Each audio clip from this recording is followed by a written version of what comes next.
মাত্র ৪ মিনিটের ব্যবধানে বিখ্যাত লুভর মিউজিয়ামের কড়া নিরাপত্তা ভেদ করে ৯টি অমূল্য অলংকার নিয়ে পালায় একদল ডাকাত। তৎক্ষণাৎ সেখানে পৌঁছায় ফ্রান্সের পুলিশ বাহিনী। তাদের ধারণা, দর্শনার্থীদের জন্য খোলার পর ভবনের জানালা দিয়ে ভেতরে প্রবেশ করে ডাকাতেরা। তাদের ব্যবহৃত একটি ভাঙা জানালাও তদন্তকারীদের চোখে পড়ে। পুলিশ বলছে, লুভের বাইরে থাকা ক্রেন ব্যবহার করেই ওপরে উঠেছে অনুপ্রবেশকারীরা। চুরির পর মোটরসাইকেলে করে পালিয়ে যায় তারা।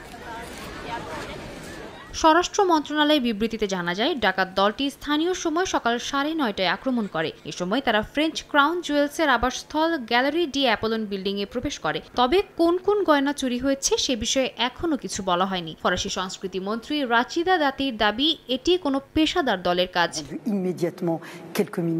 এই ডাকাতির খবর পাওয়ার সঙ্গে সঙ্গে আমরা চলে আসি। এই অপারেশনটি প্রায় 4 মিনিট স্থায়ী হয়েছিল, যা খুবই দ্রুত।